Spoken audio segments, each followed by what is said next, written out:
Jibaro is just another word, almost to say like hillbilly. Okay. It's kind of like saying that. It's a country person.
My name is Edwin Rios. And where were you born? I was born in Mayagüez, Puerto Rico. And where is that on the island? It's on the west coast. And how did you become a musician? Well, my father was a musician, so he never taught us how to play, but when we were young, me and my brother would watch him play, and when he would go to work, he would take his guitar and kind of remember what he did, and then little by little just playing with other musicians. Sure, and when you say other musicians, who were they? Where did they come from?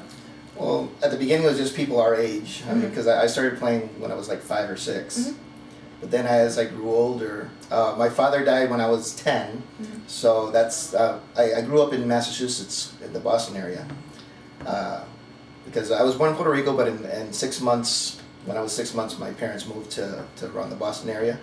And in 1977, well, we moved back to Puerto Rico when my father died, and I stayed in Puerto Rico for about 6-7 years. And during the high school years, well, I met a lot of musicians, and my father's style was the traditional trio music of the old 50s. It was just usually 3 guitars and 3 voices, and we really didn't get into that because obviously my generation was like into the rock stuff. Right. So I started learning rock, and then there's other musicians that were playing jazz, so I got together with jazz musicians. I was always trying to find somebody that played better than me and kind of take what they had. Absolutely. So. Great. So what type of music do you play? You mentioned a lot of different genres. I play in a lot of bands in Hartford, so I play a little bit of everything. I play jazz, I play rock, I play South American music, and also my folkloric music of Puerto Rico. Tell me more about the folkloric music of Puerto Rico. All right, well, one good thing about Puerto Ricans is that we have, our race is it's a mixture of people from Spain, people from Africa, and the native Indians. So what happens from Spain when, for example, the colonists started coming and the soldiers would come to Puerto Rico from Spain, they would bring guitars, they would bring their kind of, their own roots with them. And Jibaro of Puerto Rico, Jibaro is almost like a country person, you know. Sure. Well, he would take that, and obviously in Puerto Rico they couldn't afford instruments, so the Puerto Ricans found a way of making their own unique instruments based on the ones that were coming from Spain. So that's when the first orchestra of like inland or farm people music came to be, and it was made up of a tiple, which is this little instrument here, and the cuatro, and obviously they couldn't afford a guitar, so they made this pear-shaped guitar called a bordonua, which is what played the bass notes of the music, and then they had a guiro, which was made out of a gourd and a scraper. And that comes obviously from the Indians. And later on, well, we started adding percussive instruments that came from the slaves and the black people that were in Puerto Rico. And little by little, the whole reason why this instrument is called a cuatro, because at the end of like the 19th century, it only had 4 strings. The word cuatro means 4. And then later on, at the end of the 19th century, going into the 20th century, they started adding more what's called a double course. It started with 4 strings, and then there was 2 double courses, which made it 8 strings, and then in the last reincarnation, it gained 5 pair or 10 strings. Interesting. And this is our national, the national instrument of Puerto Rico. And it still is today? It's still, that's what identifies Puerto Rican music. Interesting. Very cool. Can you tell me some more about these instruments here? Sure. Well, this is a Puerto Rican cuatro. One thing about the Puerto Rican cuatro is it's usually made out of one piece of wood. Like one whole trunk of wood is hollowed out in the inside, and then they put a top on it. Obviously now there's more modern ways of doing it, but the traditional way is to cut it out of one solid piece of wood. And it has a unique sound between like a mandolin and a 12-string guitar. So it has, you know,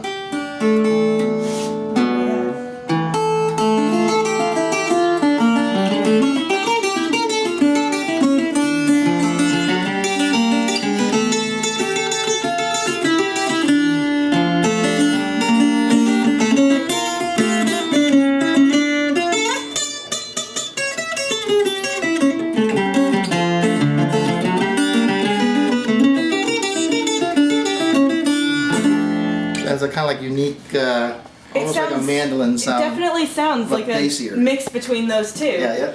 That's It's great. because of it's the scale length is in between both of them. So and it's a unique sound to Puerto Rico. And now, do people in Puerto Rico today play ones like that, or ones that have the 4 strings? No, more the 4 strings. That's a thing of the past. Yeah, You know, whoever has them, they have them as a like a historic thing. Sure. But that died out. And the same thing with that pear-shaped guitar that I told you, that bordonua, doesn't get used because now it's replaced by the real, like a classical guitar. Sure. And then, and the guido, obviously, that's still made out of a gourd. Yep. I've played one of those. Well, the ones in Puerto Rico, what they do is they make the scrapers made out of a piece of wood, and they use piano wire. Because the piano wire is like usually, it doesn't corrode. Right. So they just put the piano wire into the scraper, and it's, the lines of the gourd for the guido are made so that they're about the same dimension as the scraper. So you have really nice thin sound. Electric. Sure. Now this one is basically a modern version of this one. Okay. This is obviously, it has a sound hole. This one doesn't have a sound hole. Right. This one, acoustically, this is made to play electrically. You can still hear it because it's semi-hollow. It is hollow inside. It just doesn't have a sound hole. Sure. It gets played basically the same as the cuatro. The only difference is this is tuned like about 5 notes higher than the cuatro. Okay. The cuatro is, the first string on the cuatro is G, while the first string on here is A. I mean C. I'm sorry. Okay. So, but it's the technique is the same. And are they used for relatively the same purpose? Yeah. Another thing is that the tiple has also died out in the Jibaro music. The people that play it now play it for instrumental stuff, to do like very deep folkloric stuff. But it's in the modern Jibaro band. It's usually just the cuatro guitar, a guido, and now obviously bongos or congas, which are more modern sound. And so you say that with the Congos, it's more of a modern sound? Yeah, What did they used to use? Before there was no percussive instrument. The only percussive instrument might have been some maracas, and then the guido's always been used. Okay. But there was nothing like that until they started using them. Like when salsa started, like in the 70s and stuff like that. Well, they kind of incorporated right before that time. They incorporated the bongos, and then obviously as the orchestra started getting bigger, then they added more and more instruments to it. So now there's like, you can see keyboards and all kinds of stuff. But the original one would be just a guitar, a cuatro, a tiple, and that bordonua. So it was just basic 4-piece string kind of quartet.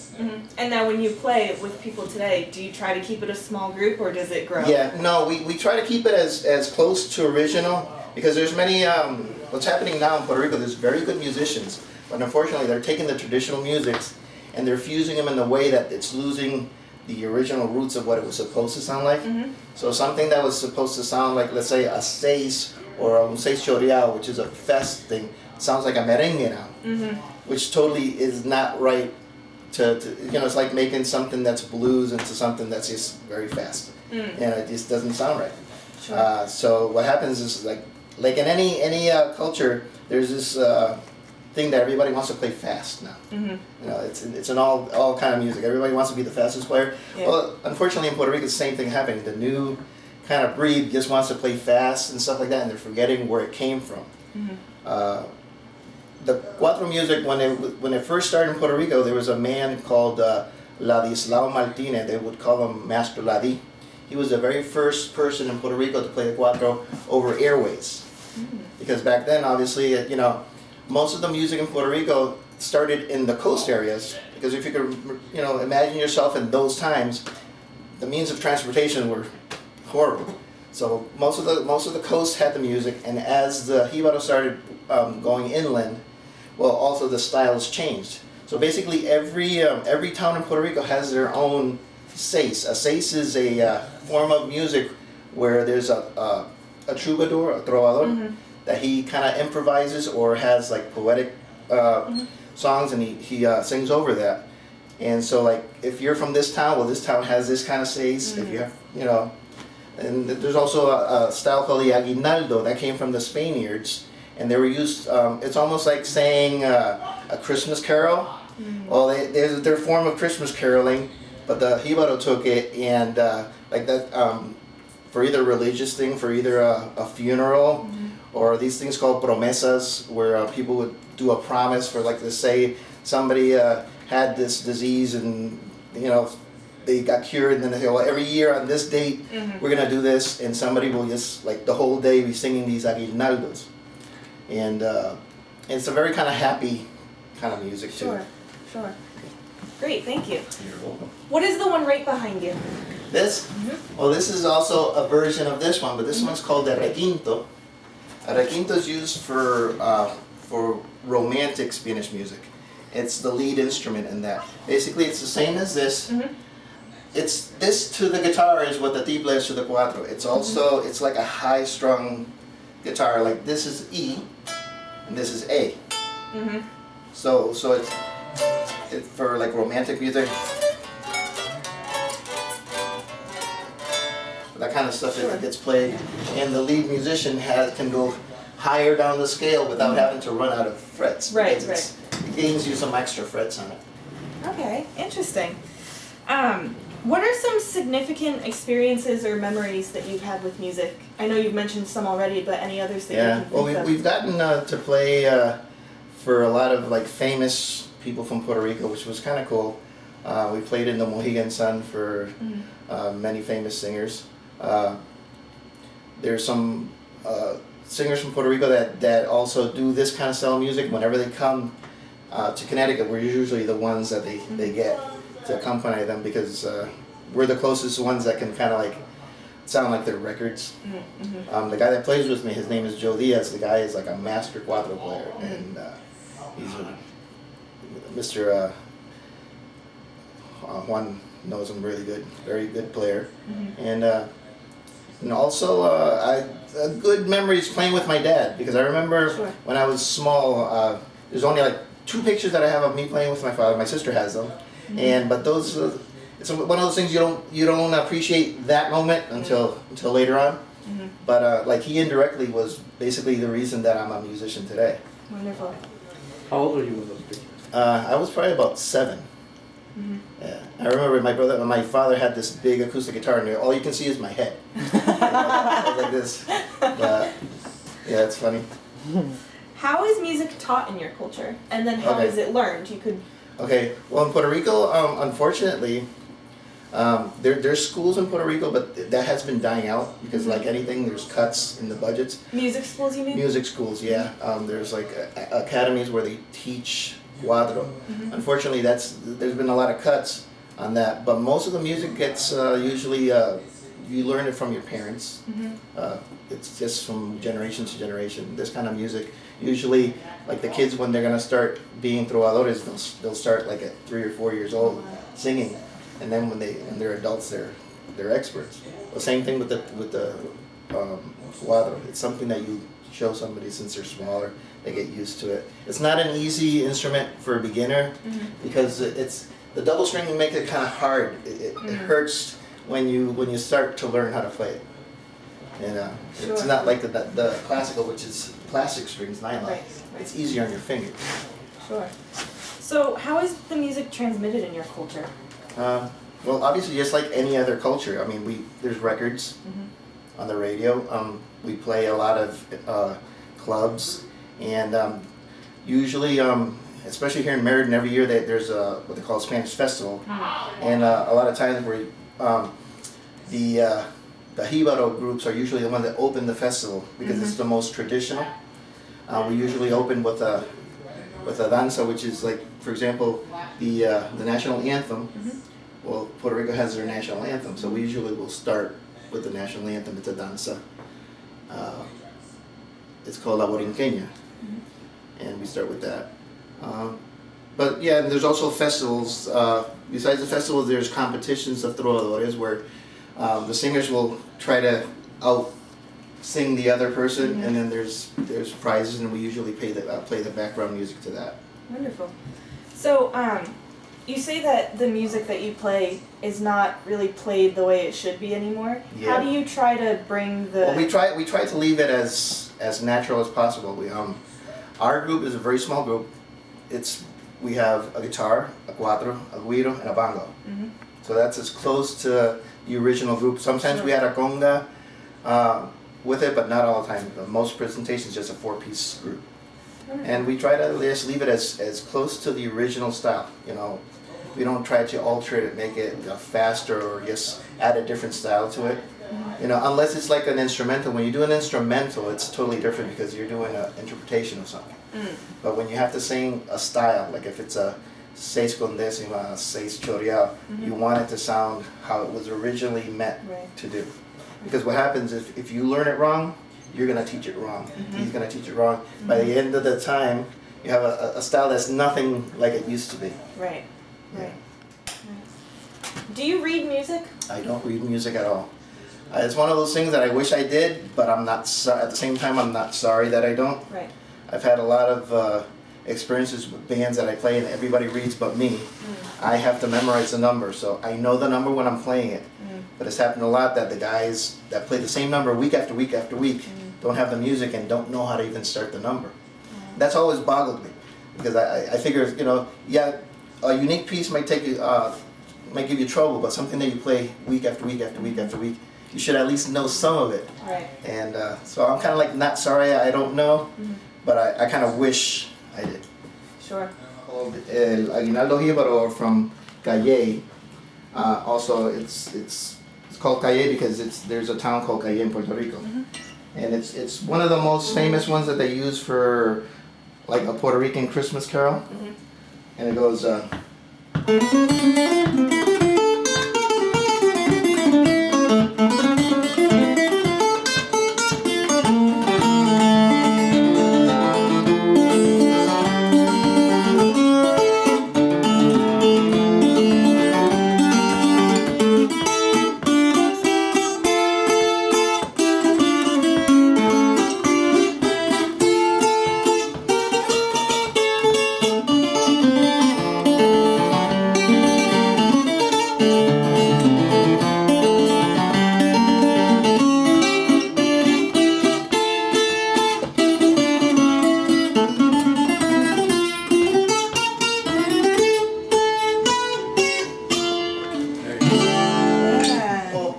Back in the 40s and the 50s, there was groups made out of it was 3 guitars and 3 voices, and the voices obviously did harmony. Trios, The trio, So it's a trio. So the reason it's romantic is because it was very subtle chords, and what kind of made it the sound was more the voices and the music. But there's a lot of really good music. There's a lot of love songs. Yeah, there was just love songs, but one of the biggest kind of progressions for that kind of music would be like.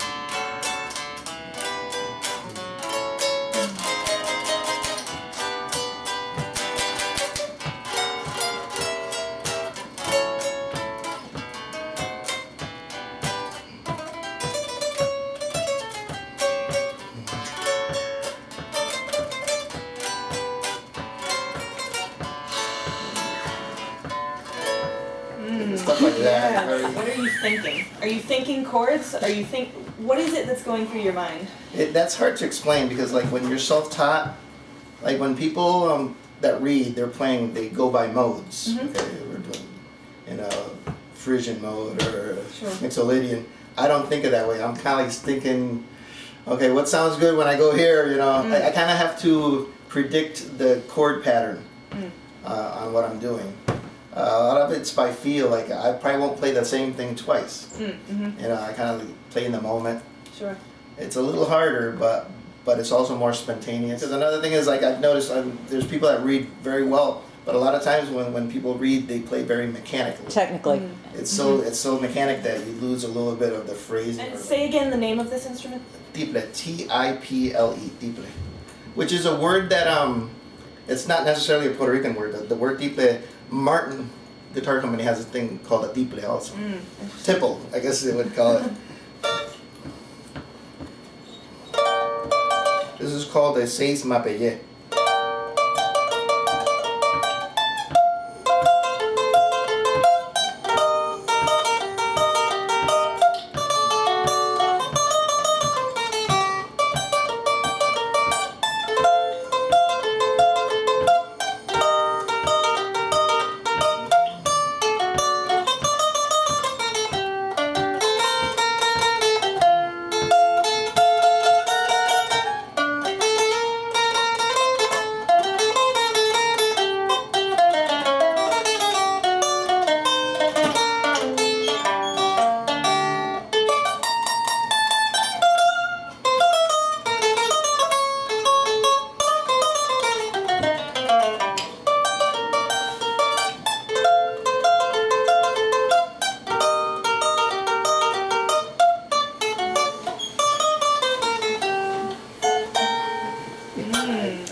Seis is just a kind of music where the singer has to sing every song in 8 syllables.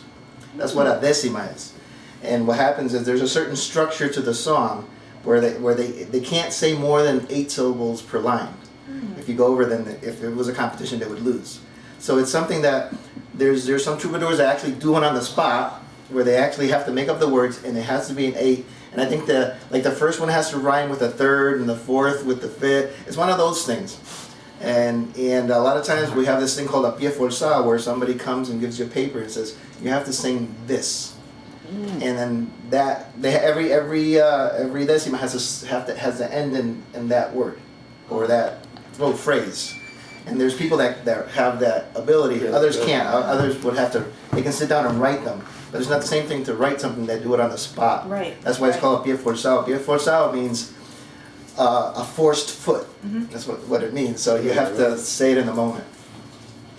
So any pie forzado can be played in any kind of seis style. But the one that mostly gets used was the one that we did at the beginning, which would be and there's another one that's slow. It goes.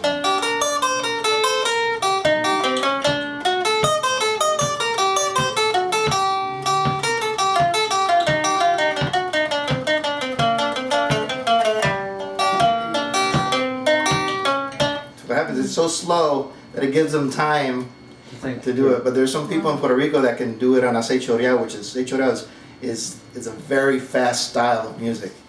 And then I didn't really start like my own culture's music till later on in life. Like probably when I was like 25, 26 years old was when I started to like say, hey, this is cool, you know, let me get back to my roots.